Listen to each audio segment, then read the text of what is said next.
si Hontiveros dyan sa Senado, ihinto mo na ang iyong murmuro na hearing. Dumiretso ka na sa korte. Ang dami mong arte. Ako ang ginagamit mo para ikaw ay pumunta sa mas higher position. Pastor Quiboloy, lumabas ka na sa lungga mo. Tutal, nagpapa-interview ka naman sa mga vlogger. Magpa-interview ka na rin sa amin sa Senado. Hindi naman na itago ng audio file ang takot ninyo mula nung umalingasaw ang katotohanan. Wala kang katiting na ebidensya laban sa aming mga matatapang na witnesses at wala kang karapatan siraan ang Senado at ang mandato nito. Kung totoong matapang ka, ulitin mo lahat ng mga sinabi mo tungkol sa Senado. Dito sa Senado. Make your words of record. Record your shameless audacity in history. Patunayan mo, ganyang pa ring kabastos ang mga salita mo pagkaharap mo na kaming mga senador. Hindi ka namin uurungan. Tuloy ang hearing ng Committee on Women kahit wala ka.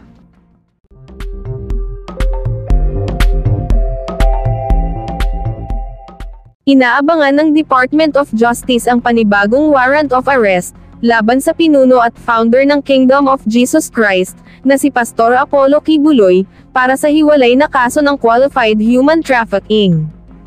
Inihain ng DOJ ang kaso sa korte ng Pasig City, kasunod ng resolusyong ipinahayag ni Justice Secretary Jesus Crispin Remulla noong Marso, na nagpabaligtad sa pagbasura ng Davao City Prosecutor's Office sa mga kaso ng panggagahasa, qualified human trafficking, at child abuse laban kay Quiboloy.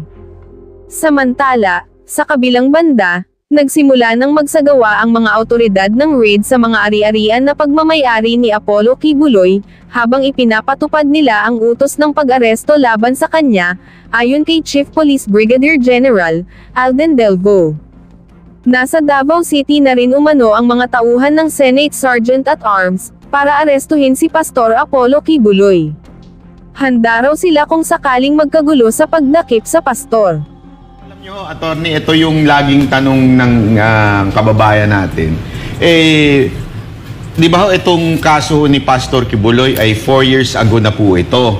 At yan ang lagi natin naririnig. Meron hubang bago dito sa kasong kinakaharap niya ngayon? May bago bang witness? May bago hubang evidence para buhayin itong kaso na ito?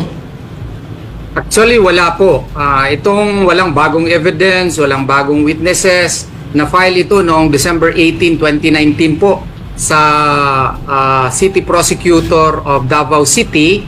At na-file ito after nung na-isyuhan po ng warrants of arrest, yung complainant po na si Blenda Portugal ng Regional Trial Court ng Panabo City ng cyber libel cases. No?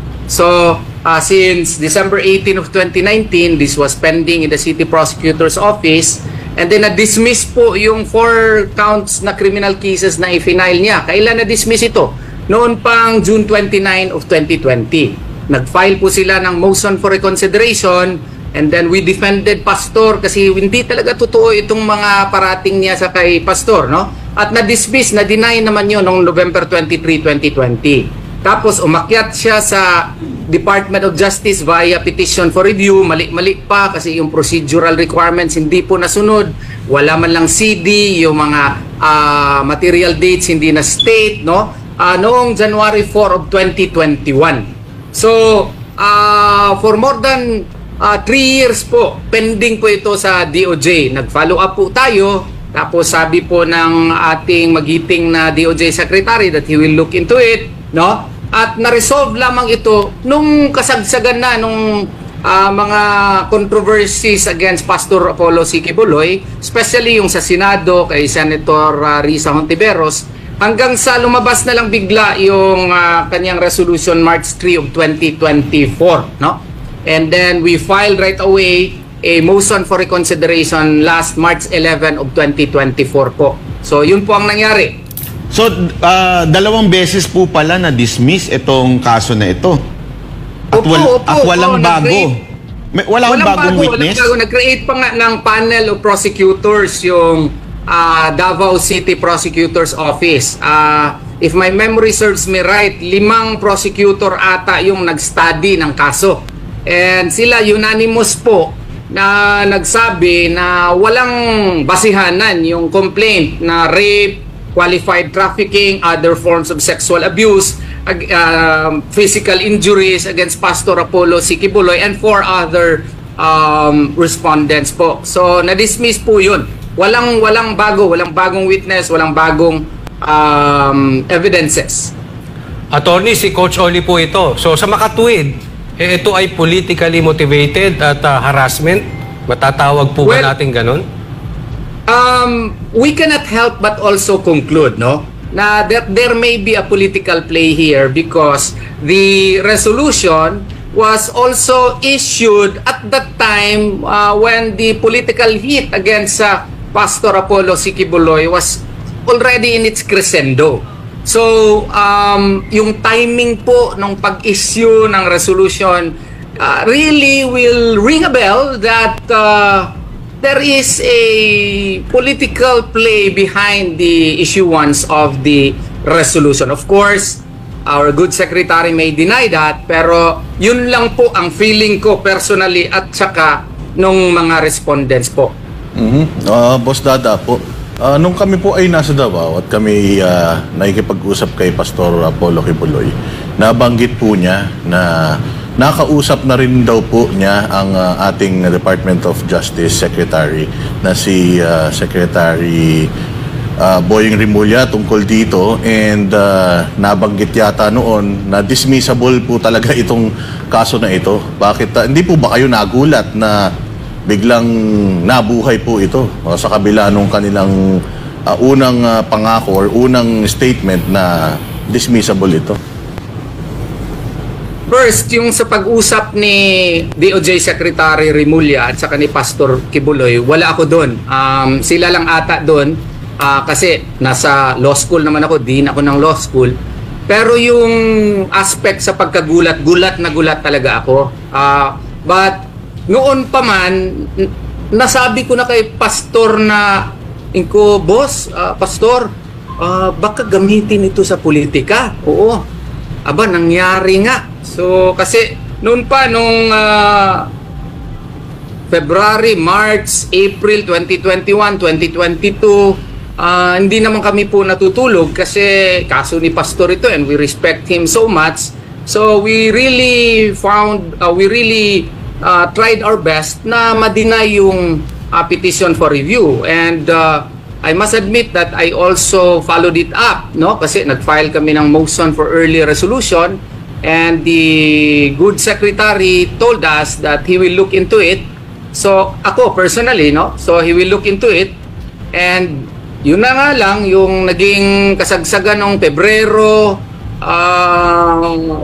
Marso, bigla na lang na meron itong resolution. Timing din sa mga nangyayari doon sa Senado, sa House of Representatives, nung Senate investigation and the like. So, kaya nga, hindi namin maiwasan na magkaroon din ng aming sariling opinion. Pwede kaming magkamali po na baka meron ngang halong politika ito.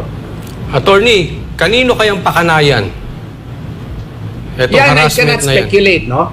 I cannot speculate as to who is behind this, but certainly the people who have interest against Pastor Apollo C. Kibuloy and his very good friend, our former President Rodrigo Duterte, or beloved former President Rodrigo Duterte. Kasi pag minimension mo yung pangalan ni Pastor Apollo C. Kibuloy, hindi talaga maiwasan na ma-mention din yung pangalan po ng ating kagalang-galang at mahal ng dating Presidente Duterte. Attorney, kung ito ay politically motivated against the Dutertes and Pastor Kibuloy, sa tingin po ninyo, kung binabanatan kaya ni Pastor Kibuloy ang mga Duterte, ginigipit kaya siya ngayon? Kung parang hindi siguro, no? Kung hindi siya closely associated kay President Duterte, baka hindi ito nangyayari sa kanya, no? Yun nga ang isang proof ko nga is yung nagpalabas ng statement si Pastor Kibuloy, no? Admittedly, hindi ko talaga alam yun, no? And nakasabi nga ako na kung medyo mabigat sa kanilang tingin na demand yung word na nagamit ni Pastor Apollo Kibuloy, edi we will treat it as a request. Pero, you know, I studied it also. Ano bang nakalagay doon sa statement ni Pastor Apollo Kibuloy? He only stated that President Ferdinand Marcos, Justice Secretary Jesus Crespin Rimulya, PNP Police Chief Marbel, and the NBI Director to promise in writing that Washington won't interfere in court proceedings here in the Philippines. Nabasa ko yung mga comments doon sa social media na may nagsasabi na sino ba siya na magdikta, magdemand sa President? At saka si President Marcos din may ginamit na word na parang tail wagging daw yon, no? Siguro iba sa ating pandinig yung word na ginamit niya na demand, pero nung ni-research ko may basihan may basihan din, no? Kung hindi sila gusto sa word na demand, they may treat it as a request, pero if you analyze it, there might be a reason for it, and Pastor Kibuloy is educating us. And what is the reason? Well, in all Republican and Democratic governments, we are all founded upon the political theories, philosophical theories of Thomas Hobbes, John Locke, as well as Jean-Jacques Rousseau. No?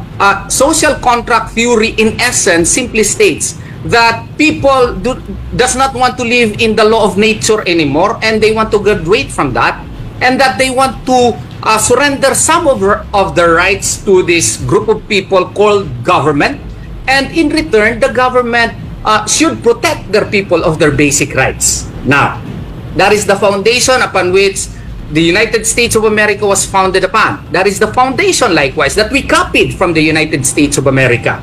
So, in exchange for surrendering our rights to the government has the bounden obligation likewise to protect us. Anong ni-request ni Pastor or demand, if you want to use it, that Washington won't interfere in court proceedings here in the Philippines. Now, with due respect po sa ating mahal na Pangulo, would you call this as tail wagging? I don't know really what is the technical meaning of that tail wagging term, but you know, a citizen has the right to demand. Meron nga petition for redress of grievances.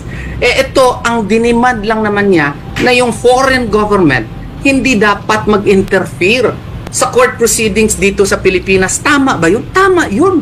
Because he is simply asserting the territorial independence, territorial sovereignty of the Republic of the Philippines. That any foreign power, however mighty they might be, should not interfere in the judicial system of the Republic of the Philippines. I think Pastor Apollo Kibuloy is actually reminding us about that basic concept of the social contract theory upon which all Republican governments, democratic governments are founded upon. May basihanan pala yun. Kaya nga, buti na lang ni-research ko, tinuturo ko rin ito noon, itong political philosophy sa JMC Law School. So parang tama din. Hindi lang parang, tama din si Pastor Apollo Kibuloy. Actually, maganda po yung sinabi ninyo, attorney, dahil marami nga nagsasabi na kesyo bakit ganun demanding si Pastor Kibuloy. Pero tama ho yung inyong yung sinasabi na ito ho ay pagpapaliwanag lamang nung ano yung nangyayari sa kanya.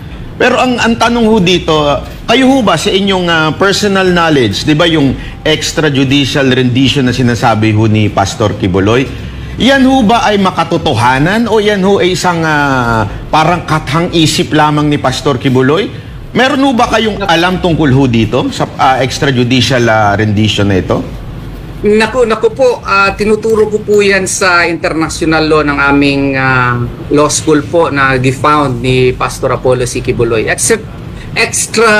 Extraordinary rendition. Actually, ordinary pala. Extra legal rendition. Illegal po yan. In other words, para maintindihan po ng ating mga nakikinig, parang kidnapping yan sponsored by a state authority or state entity to abduct a particular person wanted in their government and transport it to another government, to another jurisdiction whose laws on torture, interrogation are not so strict, no? So, black sites ang tawag niyan. May mga incidents na po ba ito? Ay naku, ang dami po. We have the Abu Harar case. We have the Abu Umar case which transpired in Milan, Italy. Yung Egyptian cleric, nandun lang sa Milan. Naglalakad siya papunta sa mosque. Kinidnap siya ng US government. And then, dinala doon sa Egypt at tinorture at kasi napagkamalan siyang terorista. No? Wag na lang tayo muna kasi ang daming mga instances na mga, especially after one war on terror, na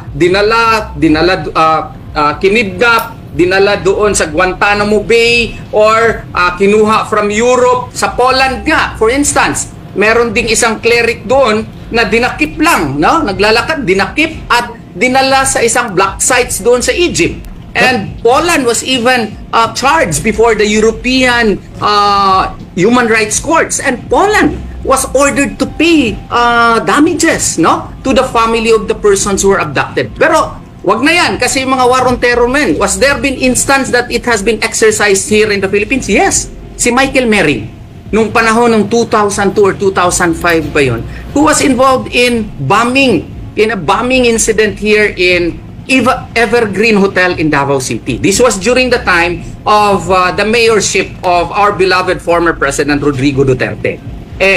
Pumutok yung Evergreen Hotel. The police was about to file charges against him, and all of a sudden, alleged FBI agents got him physically and was shipped out of the country. Kaya nga galit na galit si President Rodrigo Duterte at that time. And to think that the bombing incident happened in the Philippines, then according to the territoriality principle of our criminal law, Philippines has jurisdiction over the crime committed supposedly by Michael Mering. But what did the US do? Allegedly, it shipped its own citizen away from Philippine jurisdiction, and that is a violation of our internal laws. What else? Sabihin natin, ang tagal naman yun. Ano pang mga example mo? Ito. Presidente na mismo, de facto president ng Panama. I think you all know Manuel Noriega.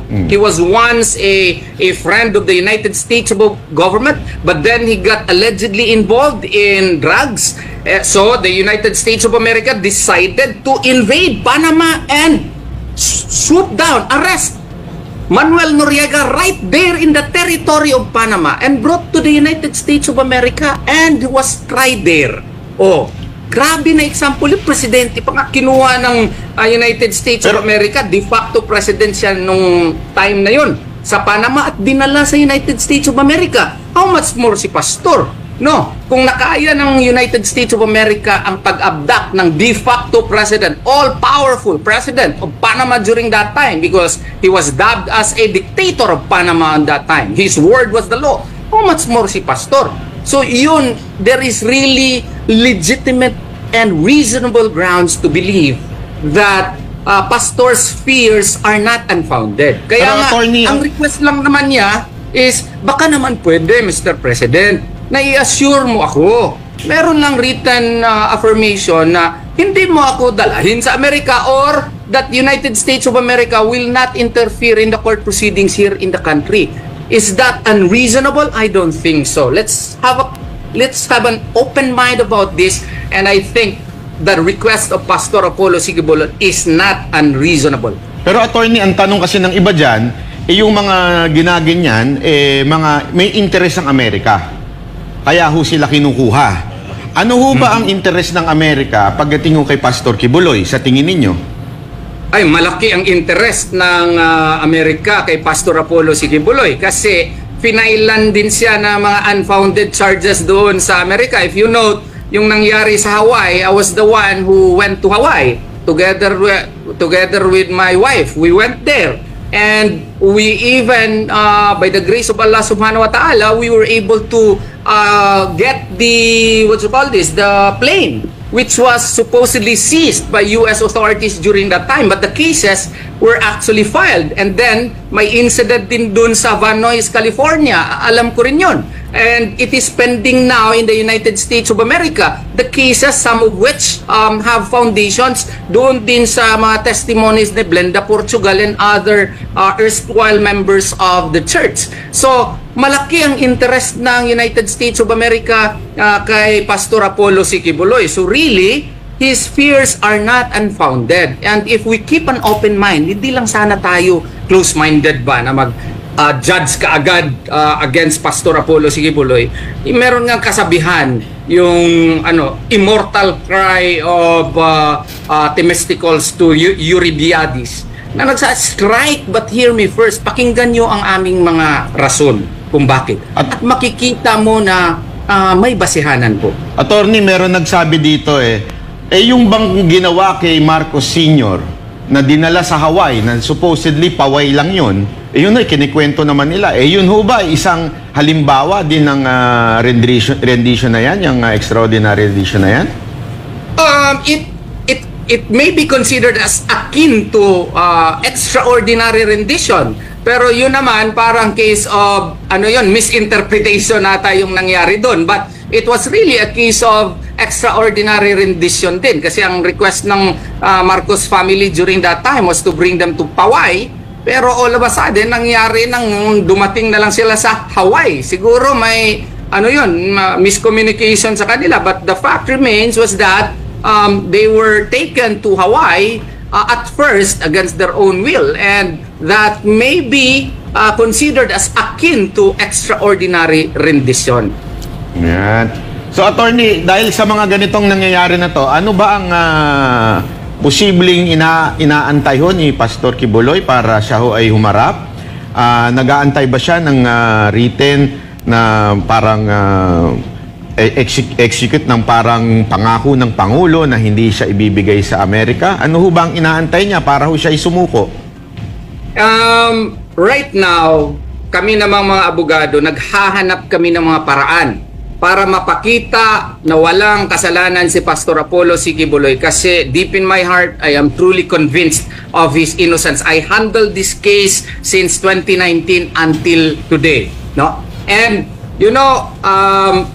may ipa-file nga ako na motion to quash warrant of arrest ngayong Thursday.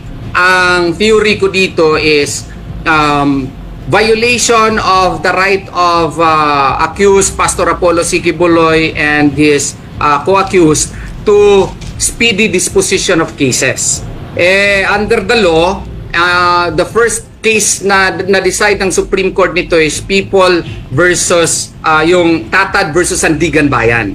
Doon sa Tatad versus Sandigan Bayan, less than 3 years lang ang delay sa preliminary investigation. Pero dito, more than 3 years, 4 years and 2 months, no? Ang delay po. So ang sa amin is more pa ito kay Tatad versus Sandigan Bayan. Duterte versus Sandigan Bayan is also another example where the preliminary investigation was also delayed for more than 4 years, no? So the Supreme Court also struck out the information filed against him. Katamko versus Sandigan Bayan also speaks about a case which was delayed. Bakit ko alam ito? Kasi at least nakatulong po ako sa kaso na ito. Pero isa talagang kaso na handle ko, Joseph Peñas versus Comelec, which led to the dismissal of more than 1,000 pending cases in the Comelec. Ano yun? That the right to speedy disposition of cases even applies to Comelec cases, it applies to Sandigan Bayan cases, it applies to ordinary court cases,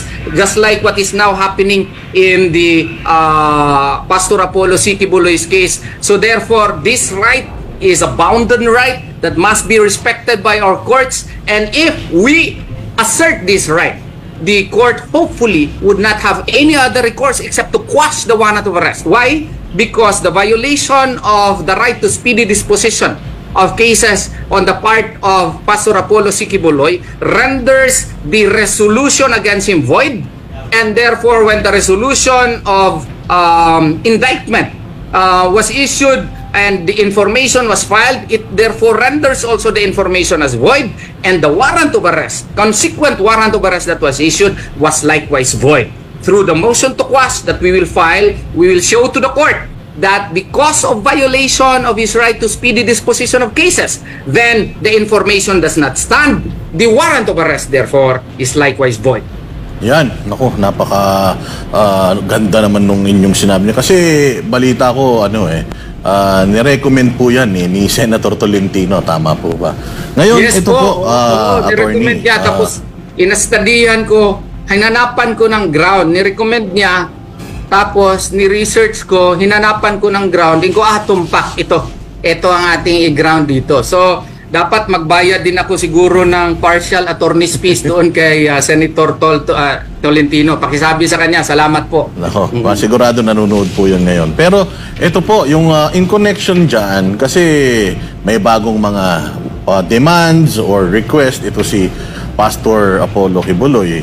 And marami mga netizens, both bashers and sympathizers, ang nagsasabi na noon, Senado, ayaw pumunta ni Pastor Kibuloy kasi mapopolitika siya. Ang lagi nating sinasabi, or laging sinasabi ng kampo ni Pastor, ay sa korte, doon nila haharapin.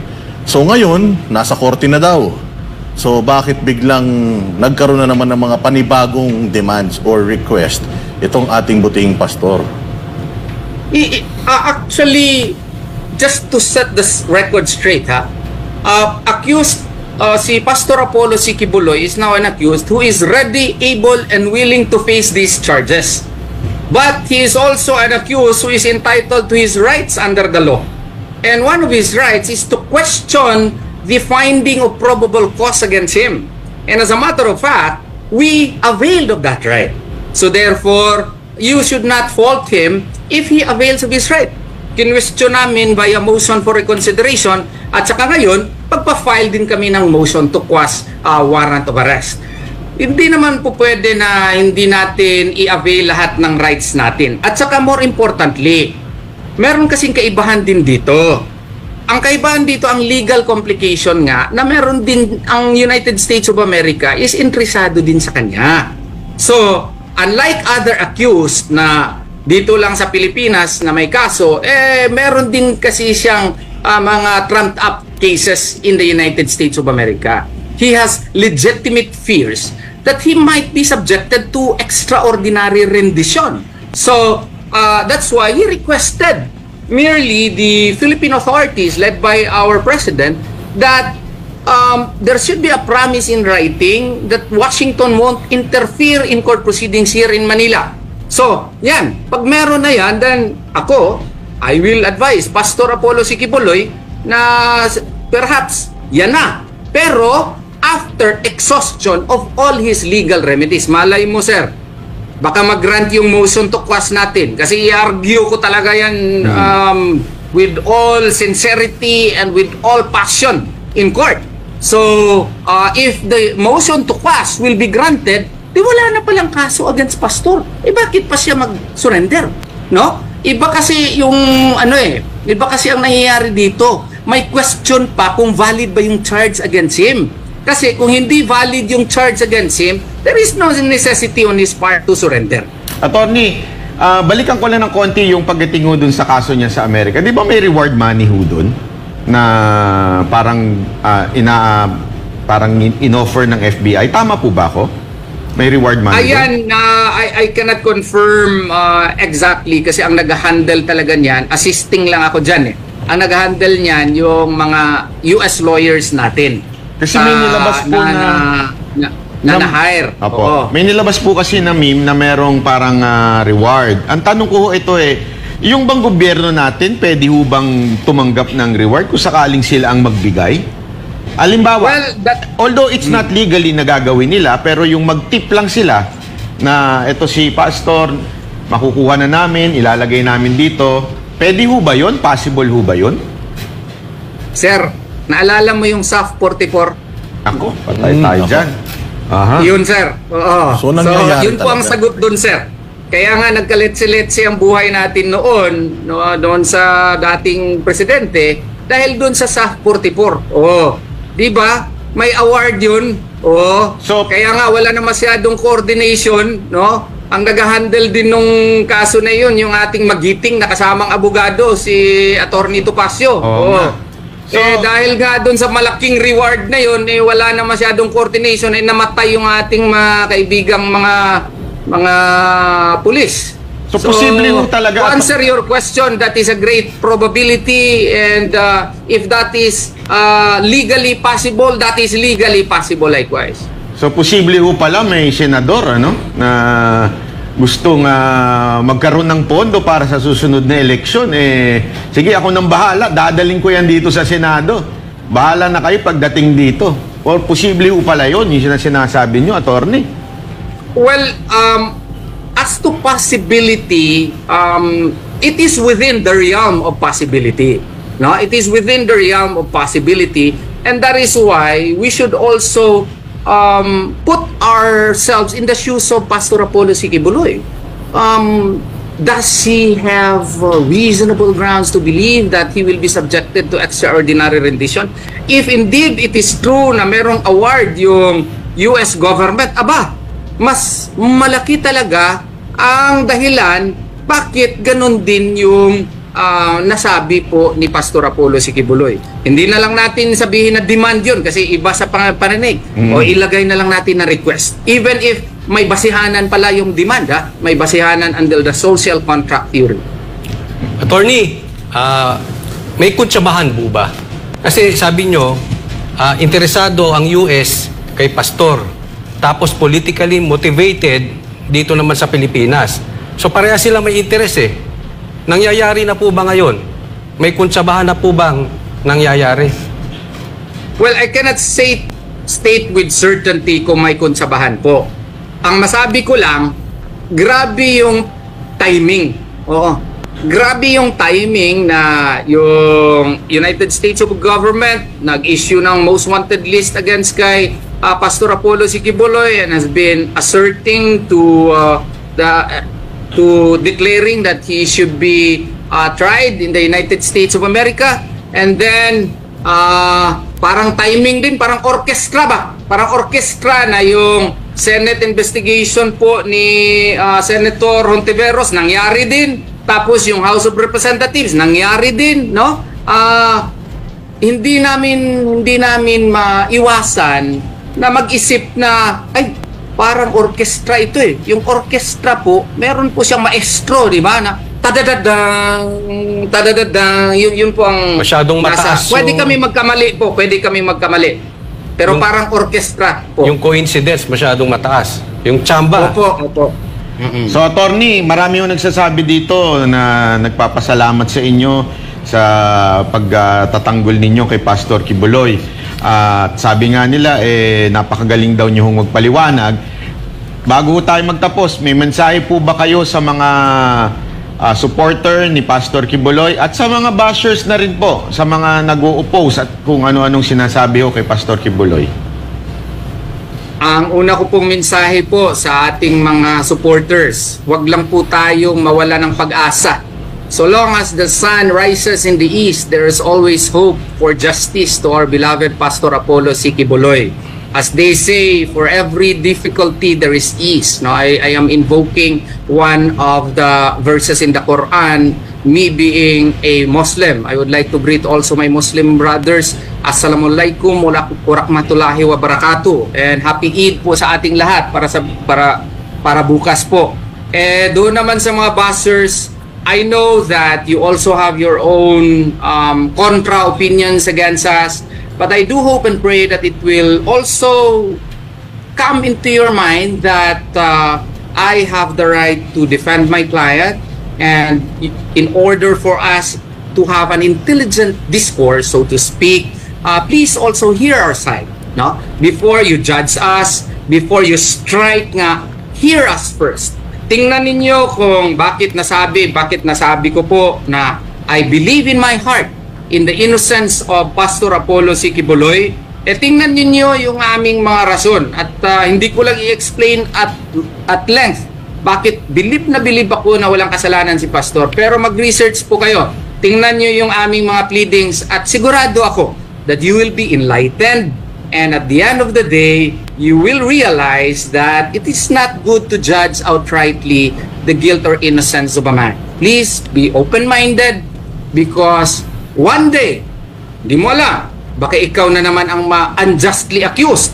At saka, baka lang, hahanapin mo yung pangalan ni Atty. Topacio, ni Atty. Turyon, ni Atty. Tolentino, ni Atty. Elvis Balayan, at saka yung mga lawyers po ni Pastor Apollo C. Quiboloy, who at one time became very controversial because according to you, we are defending a guilty man. No, Pastor Apollo C. Quiboloy is not guilty. He is innocent and we will prove that in court. Para sa iba pang karagdagang mga balita at impormasyon, ay huwag po nating kalimutang mag-like, share at comment sa video na ito, at huwag po rin nating kalimutang mag-subscribe to continue supporting us. Maraming salamat po sa inyong panonood, at naway tangkilikin po ninyo ang aming YouTube channel.